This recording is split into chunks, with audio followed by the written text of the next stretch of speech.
नांदेडच्या वीर पुत्रांचा मुंबईत सैनिक रत्न पुरस्काराने गौरव. नांदेड रेल्वे स्थानकावर जंगी स्वागत. जीवाची बाजी लावून ज्यांनी राखली देशाची शान, त्यांच्याच शौर्याने उंच राहतो भारताचा अभिमान. सैनिक रत्नांचा हा सन्मान जणू उभ्या महाराष्ट्राचा बहुमान.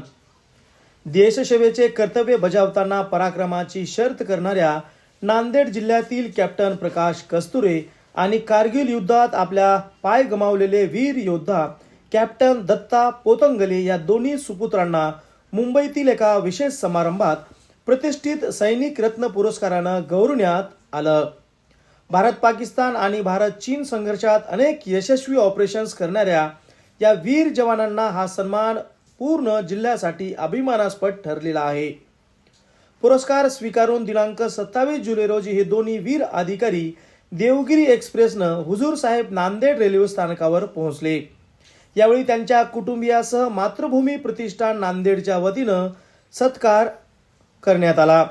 या प्रसंगी सुधाकर बंडेवार, गणेश जगताप, प्राध्यापक जगन्नाथ जाधव, डॉक्टर अमित पंचमहाल, डॉक्टर मंजुषा पंचमहाल, आनंद पाटील जाधव, केशव पाटील वानखडे आणि मातृभूमी प्रतिष्ठानचे पदाधिकारी मोठ्या संख्येनं उपस्थित होते.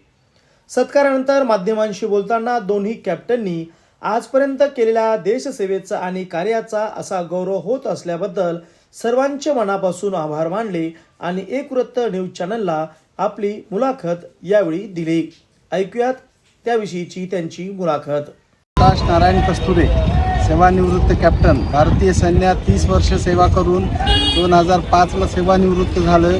कारगिल विजय दिवस निमित्त काल सैनिक फेडरेशन मुंबई येथे सैनिक रत्न पुरस्कार मिळाला. त्याबद्दल आपणा सर्वांचे, आपण इथं उपस्थित राहिला त्याबद्दल आपणा सर्वांचे मनपूर्वक आभार. मी कॅप्टन दत्ता मारुतराव पोतगंते, 16 मराठा अशोक चक्र पटेल यांचा एक सैनिक. 28 वर्षी सेवा करून मी एक शिपायापासून कॅप्टनपर्यंत पोहोचलो आणि कॅप्टन रँकवर रिटायर झालो. त्याचाच एक पोहोची म्हणून आज महाराष्ट्र शासनातर्फे सैनिक फेडरेशनकडून मला सैनिक रत्न पुरस्कारानं सन्मानित केलं आणि त्याचबरोबर मातृभूमी प्रतिष्ठानानं नांदेड रेल्वे स्टेशनवरती माझा सत्कार केला. त्याबद्दल मी मातृभूमी प्रतिष्ठानचे सर्व सदस्यांचा आभारी आहे.